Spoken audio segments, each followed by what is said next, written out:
Okay कालपासून आपण मुंबईगाव महामार्गाची बघितली तर काही काम पूर्ण काही काम अर्धवट काय सांगणार?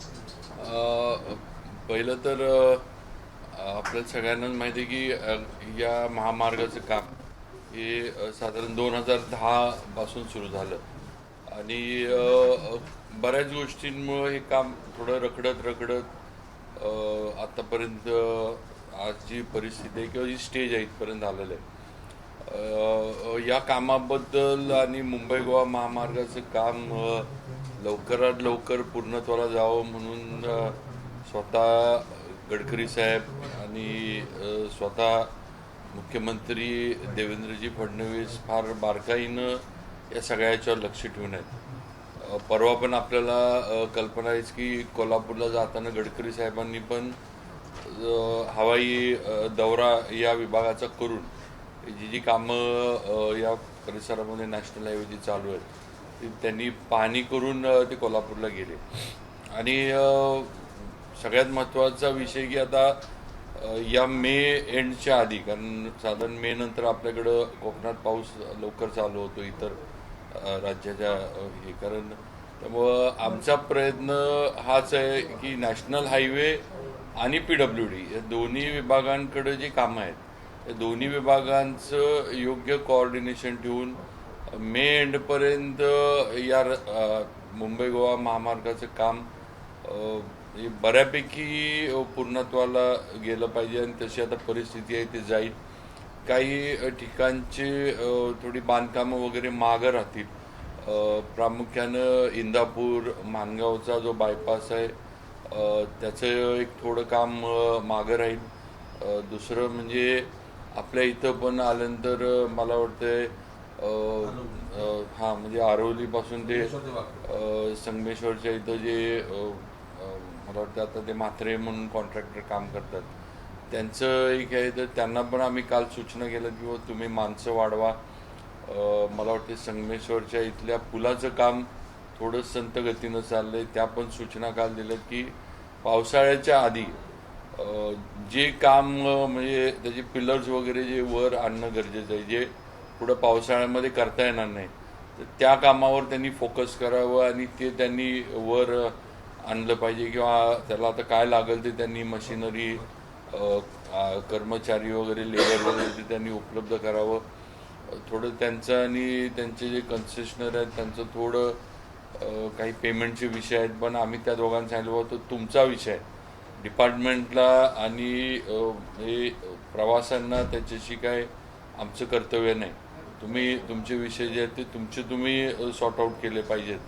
डिपार्टमेंटनं तुम्हाला वेळोवेळी ॲडव्हान्स दिला आहे, सगळं दिलं आहे, त्यामुळे डिपार्टमेंट कुठेही कमी पडत नाही आहे। तुम्ही तुमचे विषय जे आहेत ते तुमच्या पेमेंटचे जे आहेत ते करा, नाहीतर मग आम्हाला ते काम परत काढून घेण्याचा प्रस्ताव आणि हे करण्याचं आम्हाला करायला लागेल। कारण आता थांबत बसणं आमचं म्हणजे राज्य सरकारची पण तयारी नाही आहे आणि स्वतः गडकरी साहेबांची पण तयारी नाही आहे, त्यांना हा प्रकल्प काही करून पूर्ण करायचा आहे।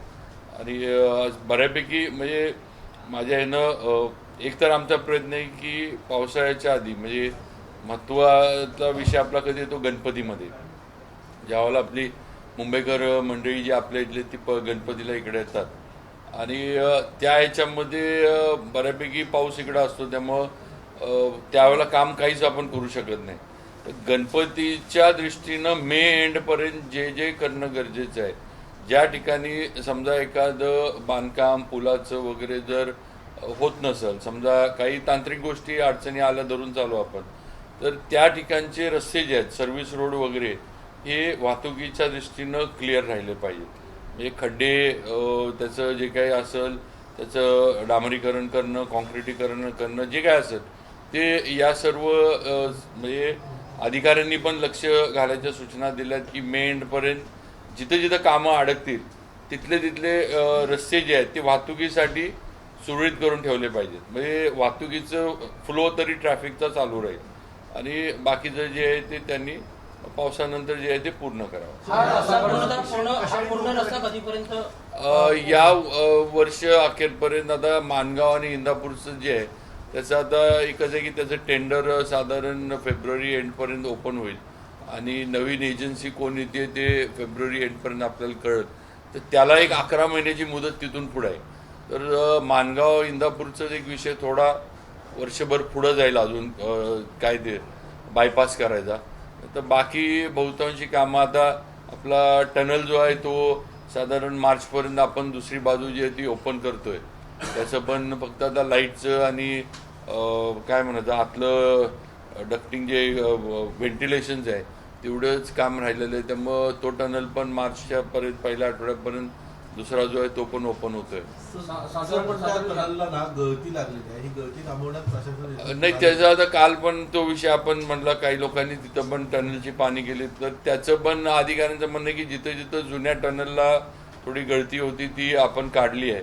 अजून पण काही ठिकाणी थोडं पाणी येण्याचा प्रकार होतोय.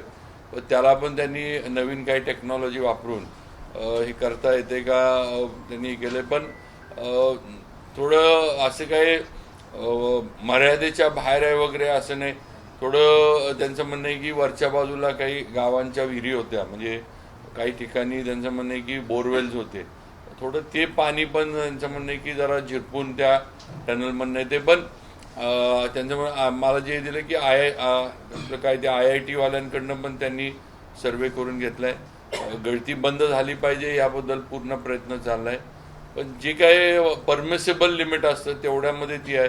असं काही त्याच्यामुळं धोका होईल किंवा त्यानं काही हे होईल अशी काही तिथं परिस्थिती नाही आहे. काही ठिकाणी काम झालंय असं म्हटलं जातं, काही ठिकाणी संरक्षक भिंत कोसळले, काही ठिकाणी रस्ता खचण्याचा प्रकार देखील सुरू आहे. आताची परिस्थिती असेल तर पुढे काय असेल? नाही, पहिलं तर संरक्षक भिंत जी कामं निकृष्ट झाली ती त्या कॉन्ट्रॅक्टरांना परत करायला लागतील. त्याला काय आपण निकृष्ट दर्जाच्या आणि क्वालिटी नसलेल्या कामांना आपण कोणच आणि डिपार्टमेंट पण त्याला पाठिंबा किंवा सपोर्ट देणार नाही. जिथे जिथे अशी कामं झालीत, मग कॉन्क्रिटीकरणाची असू देत, भिंती असू देत, काय असू देत, ती त्या यंत्रणेकडनं आपण परत करून घेऊ आणि गरज पडली तर त्यांना दंड वगैरे जे काय तो पण आकारू. शिमग्याला सुद्धा मोठा खर्च झालाय महामार्गासाठी, आणखी वाढीव निधी असणार आहे का? नाही, आतापर्यंत म्हणजे किती आतापर्यंत प्रोजेक्ट कॉस्ट गेले हे मी आत्ता नाही सांगू शकणार. पण या रस्त्याच्यावर अजून आपण एक नॅशनल हायवे जे आहे, आता आपण एक लक्षात घे, हा रस्ता 2010 मध्ये याचा रिपेअर झाला होता. त्यावेळेला 2010 मध्ये काही गोष्टी टेक्निकल जे आपण म्हणतो त्यावेळेला एवढ्या अभ्यास नव्हता. आता काही रोड सेफ्टीच्या दृष्टीनं काही ठिकाणी नवीन ओव्हरब्रिजेस मागितलेत, काही ठिकाणी अंडरपास नवीन मागितलेत काही गावांनी. आता आम्ही काल येताना रवी पाटील साहेब होते, आमदार साहेब, आपले धैर्यशील पाटील साहेब होते, आपले तटकरे साहेब तिथं होते. तर त्यांनी पण काही ठिकाणी नवीन ब्रिजेस, नवीन काही अंडरपास द्या म्हणून केलंय. तर त्या दृष्टीनं एक 100-125 कोटीचं नवीन काम याच्यावर, म्हणजे रोड सेफ्टी आणि ह्या नवीन मागण्या ज्या आल्यात त्याचा एक प्रस्ताव करायचं नॅशनल हायवेचं आता चालू आहे. त्याच्यामध्ये नवीन जे काही लागल, म्हणजे कुठं समजा एखादं गाव, त्यावेळेला एखाद्या गावाला काय म्हणतो आपण कनेक्शन दिलं नसेल किंवा त्यांना ये जा करायला हे नसेल, त्या सगळ्या गोष्टी मग 100-125 होईल किंवा थोडंफार वाढेल मागण्यांप्रमाणे लोकांच्या. ते काम आता हे करायचं चाललंय. म्हणजे 10 टप्पे आहेत, कोणते टप्पे पूर्ण झाले आणि कोणते टप्पे अपूर्ण आहेत, किती टक्के त्याचं आता मेन म्हणजे आपल्या इथले जे 2 पॅकेजेस आहेत ते थोडे महाग आहेत. म्हणजे संगमेश्वराच्या इथलं ते थोडं मागं पडलंय. सुरुवातीच्या टप्प्यातलं साधारण काहीतरी 42 किलोमीटरचं काम होतं, त्यातलं 41 किलोमीटर पूर्ण झालेलं आहे. नंतरच्या याच्यामध्ये पण मला वाटतं आपला रत्नागिरीचा हा जो पीस आहे ते काम थोडं लेट नवीन तिथं कॉन्ट्रॅक्टर आहे त्याला दिलं गेलं. पण तरी त्यातलं पण साधारण 80-81% काम पूर्ण केलंय. त्यामुळं ही काम फक्त मधला जो संगमेश्वराचा जो तेवढा थोडा हे आहे तो जरा मागं पडलेला ही वस्तू. निवळी गावात बायपास होणार की पुलाचं काम होणार? म्हणजे पुलाचं काम पण रखडलं निवळी गावात. नाही, आता पूर्वी जे धरलेलं आहे, म्हणजे ज्याला मंजुरी दिलेली आहे तेच त्याच्यामध्ये हे होणार. म्हणजे फक्त काय आहे, काही ठिकाणी लोकप्रतिनिधी आणि लोकांच्या आग्रही मागण्या जिथं होत्या, काही ठिकाणी पूल वाढवा म्हणून मागण्या होत्या, ते नॅशनल हायवेनं प्रस्ताव त्याचे केलेले आहेत. हायवे मार्गावरून जाताना बराचसा डोंगर भाग आहे आणि ज्या संरक्षक भिंती बांधलेल्या आहेत त्या संरक्षक भिंती डोंगराला अगदी जवळ खेटून बांधलेल्या आहेत. त्यावेळी कधीही ती माती खाली होऊ शकते असं या पावसाळ्यात सुद्धा झालेलं आहे. अधिकाऱ्यांचं काही लक्ष नाही का हे काम होत असताना तिकडे? नाही, आता असं मी जे म्हटलं की कुठं डिझाईन वगैरे चुकले असले तर आपण ते दुरुस्त्या करायला असं लावू. बऱ्याच ठिकाणी झालेलं आहे. म्हणजे संगमेश्वरमध्ये असेल, राजापूरमध्ये असेल आणि यापुढे हा धोका वाढणार आहे की त्या संरक्षक भिंतीवरून खाली माती खाली येणार आहे. कसं आता हे बघा, ह्यात मेंटेनन्सचा पण पुढं क्लॉज आहे. म्हणजे शेवटी जी कामं करतात त्यांना त्याचं मेंटेनन्स वगैरे या गोष्टी पण करायला लागणार. त्यामुळे कुठं डिझाईन वगैरे अशा पद्धतीनं काही चुकले असले तर त्याच्या दुरुस्त्या करायला लावल्या पण जातात. अधिकाऱ्यांनी ठेकेदारांच्या ही निदर्शनं सांगून द्यायला पाहिजे ना, कारण भौगोलिक परिस्थिती ती इथली वेगळी आहे. नाही, बरोबर आहे. आता म्हणून म्हणतो जिथं चुकलं असेल काय असं तर ते आपण दुरुस्त करून घेऊ, त्याला काही वेगळं काही करायला लागणार नाही. अधिकाऱ्यांच्या याकडे दुर्लक्ष होतंय का? दुर्लक्ष म्हणण्यापेक्षा ज्या त्या वेळेला थोडंफार लक्ष ठेवलं पाहिजे. काम सुरू असताना तुमचं म्हणणं बरोबर आहे, पण आता काही ठिकाणी आपण म्हटलं तसं आता भिंत बांधूनच झाली असेल, आता ती सगळी परत पाडण्यापेक्षा त्या डिझाईनमध्ये सुधारणा काय करायची आणि ती ज्या कारणासाठी बांधली आहे त्या कारणासाठी उपयुक्त कशी होईल हा प्रयत्न आपल्याला आता केला पाहिजे. 15 ते 20 फूट असं उंच बांधण्यात आलेलं आहे. वरती मात्र डोंगराचा भाग आहे. ती पूर्ण माती खाली यावर्षी संगमेश्वरमध्ये देखील आली होती पूर्णतः सगळी. नाही, तेच आता एवढं काय मी तेच आपल्याला सांगतो की जिथं डिझाईन चुकीचे झाले असतील किंवा जरा फार जिथं हे झालं असेल त्या दुरुस्त्या आपण करायला. साधारण प्रश्न आहे, विषय आहे की पालकमंत्री असं म्हणाले की येणाऱ्या सगळ्या निवडणुकीमध्ये आपण स्वबळावरती लढू, असं शंभूराजे देसाई म्हणाले पाहिजे. आता शेवटी हे निर्णय जे आहेत हे पक्षाकडनं केले जाणार, म्हणजे भाजपचे. आणि आम्हाला आमच्याकडे भाजपला जे वर्ण आमचे अध्यक्ष आता रवींद्र चव्हाण साहेब आहेत ते किंवा केंद्रातले आमचे जे वरिष्ठ नेते मंडळी आहेत ते जो निर्णय राज्याबद्दल घेतील त्याप्रमाणे आम्ही पुढे लोक काय म्हणतो आपण स्थानिक स्वराज्य संस्थांना पुढे जाऊ. साहेब, महिलांना 50% आरक्षण एसटीने दिलं, म्हणजे सवलत दिली, त्यामुळे एसटी तोट्यात आलेली आहे. त्यामुळे परिवहन मंत्री प्रताप सरनाईक यांनी ही जी कबुली दिलेली आहे त्यामुळे ही 50% आरक्षणाची सवलत जी आहे ती रद्द होणार का अशी चर्चा सुद्धा रंगलेली पाहिजे. नाही, मला नाही वाटत रद्द होईल, कारण शेवटी महिलांना त्यांच्या म्हणजे थोडं स्वावलंबी व्हावं किंवा त्यांना ही मिळवणुकी दिली, रद्द होण्याचं हे नाही. असू शकतं म्हणजे आता त्यांच्या महामंडळाचं काय पण असू शकते किंवा सवलतीमुळे जरा तोटा वाढला असेल. राज्य सरकार आहे त्याच्यासाठी आणि राज्य सरकार नक्की हे करेल. तर महामार्गावर भोसतेगाडा खूप डेंजर झालेला आहे, अपघात या ठिकाणी झालेला आणि त्याची संरक्षक भिंत देखील कोसळली. त्याला पर्यायी मार्ग असणार, कारण खूप अवघड वळण आहे. राजापूरमध्ये देखील आहे आणि खेडमध्ये भोसतेघाट देखील अवघड आहे. त्याला काय हे करायचं पर्यायी मार्ग जर असेल तर तो सुरू करा. आतापर्यंत त्या कर्विंगला खूप ऍक्सिडेंट झालेले आहेत. आपण संरक्षक भिंत देखील कोसळलेली आहे. थोडंफार बघू, आपण स्टडी करायला होता काय मला पण माहित, मी नक्की करू. पण काय जे गरजेचं असेल मेन म्हणजे वाहतूक सुरू ठेवण्यासाठी तो उपाय आपण तिथं करू साधारण महामार्गावर आहेत, किती पूल पूर्ण झाले, कारण बहुतांश पूल अलर्ट आहेत. माझ्याकडं आत्ता मी तुम्हाला ती आकडेवारी देतो, पण आत्ता माझ्याकडं ऍक्च्युअलमध्ये किती पूल पूर्ण झाले ते आत्ता लगेच नाही, पण माझ्या अधिकारी मी घेऊन त्यांच्याकडनं देतो. साहेब, या महामार्गावरती काम करताना ठेकेदारांकडून या ठिकाणी रॉयल्टी थकवली गेलेली आहे. जो काळा दगड काढला जातो त्याची रॉयल्टी अद्याप भरलेली नाही. जवळपास 10 कोटींची रॉयल्टी सरकारचं हे या ठिकाणी उत्पन्न आहे, महसूल या ठिकाणी बुडवला जातो. नाही, एक लक्षात घ्या, कामं तर अजून चालू आहेत.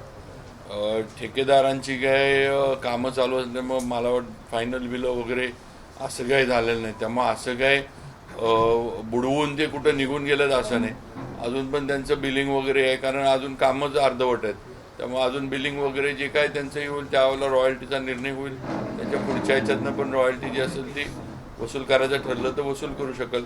काही ठिकाणी नॅशनल हायवेच्या याला राज्य सरकारनं रॉयल्टी माफ केलेली. आता समृद्धीचं हे आहे तर त्याच्यामध्ये राज्य सरकारनं निर्णय घेतला बुवा राज्याचा प्रकल्प असल्यामुळं रॉयल्टी माफ करायची. इथं पण काय पुढचा विषय असला तर तसा प्रस्ताव वर आले याच्याकडं कॅबिनेटकडे किंवा मुख्यमंत्र्यांकडे निर्णय घेतील आणि जिथं वसूल करायची असेल तिथं ती ठेकेदाराची पुढची जी काय असेल त्यातनं वसूल होईल. साहेब, प्रशासनाने नोटीस देखील राज्याच्या काढलेली आहे. ठेकेदारांचा प्रश्न गंभीर आहे. आजपर्यंत जी कामं झालेली त्याची बिलं अजून आलेली नाहीये.